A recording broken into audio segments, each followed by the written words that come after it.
அன்பிற்கினியவர்களே, இன்றைய வார்த்தை இறைவனின் பேர் இரக்கத்தை காட்டுவதாக அமைகிறது.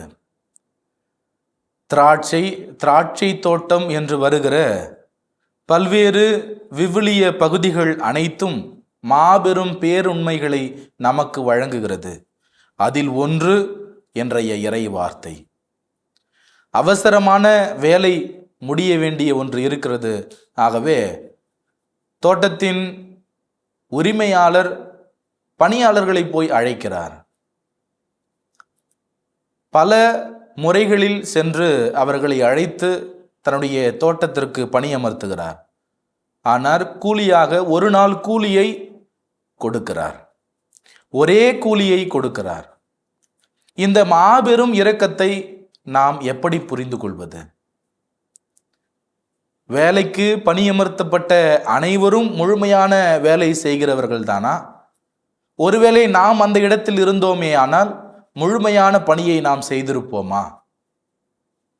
ஜாலியாக பேசிக்கொண்டு ஒரு சில நேரங்களை விரயம் செய்திருப்போம், அல்லது அடுத்தவரோடு கதை பேசிக்கொண்டு வேலையே செய்யாமல் இருந்திருப்போம்.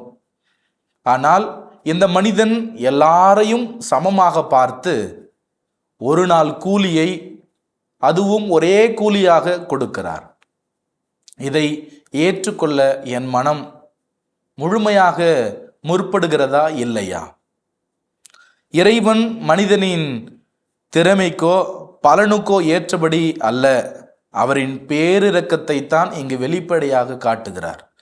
அப்படி இருக்கிற பொழுது நான் எப்படிப்பட்ட மனநிலையில் நான் இருக்கிறேன்?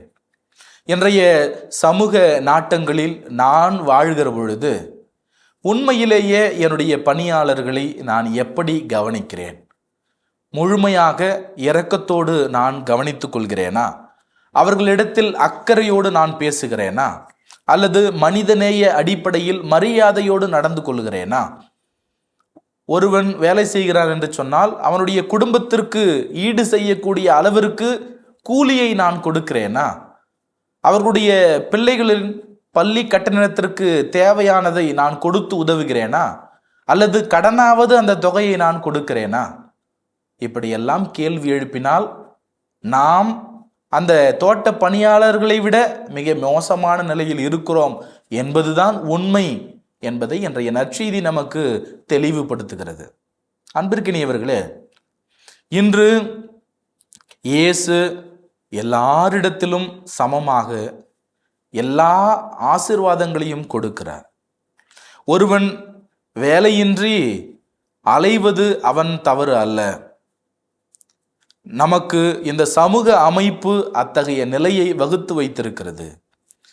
இறைவன் நமக்கு கொடுக்கப்படுகிற வரமாக, கொடையாக அன்பு, இரக்கம், பாசம் இவற்றை நாம் பகிர முயற்சி செய்வோம். இப்படி நான் பகிர்ந்து வாழ்ந்தாலே போதும், நான் ஒரு நல்ல இடத்தில் அல்லது கிறிஸ்துவுக்கு நான் சாட்சியாய் பகர்வேன். ஒருவன் முறையிட வேண்டும் என்று சொன்னால் அவன் பணிவாக, அன்பாக முறையிட வேண்டும். அதுதான் நிதர்சனம். ஆனால் இன்று இந்த மனிதன் கேட்பது என்ன? நம் மனம் இயல்பாக நல்ல மனம்தான். ஆனால் மற்றவரோடு ஒப்பிட்டு பார்க்கிற பொழுது போட்டி, பொறாமை, பெருமை இதையெல்லாம் வெளிப்படுத்துவதை நாம் பார்க்கிறோம். இந்த வேலையால் மரியாதை என்று இங்கு முறையிடுகிறார். அப்படியும் இங்கு தோட்ட உரிமையாளர் நண்பா என்றுதான் அவரை அழைக்கிறார்.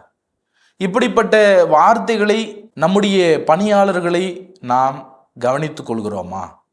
நண்பா, நலமோடு இருக்கிறாயா என்கிற வார்த்தைகள் நம் உள்ளத்திலிருந்து கண்டிப்பாக வருமா? இதையெல்லாம் நாம் சிந்திக்க வேண்டிய சிந்தனையாக இருக்கிறது.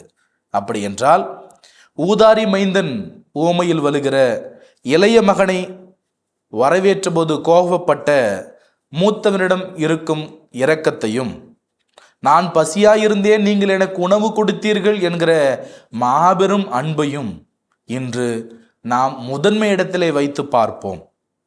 இயேசுவின் அறமே நமக்கு வரம் என்பதை மனதில் வைத்தவர்களாக இயேசு கற்றுக் கொடுக்கும் இறை நீதியை நாமும் இந்த சமூகத்தில் பகிர்வோம். இறைவன் என்றென்றும் வாழ்த்த பெறுவாராக. ஆமேன். இயேசுவுக்கே புகழ், இயேசுவுக்கே நன்றி. மரியே வாழ்க.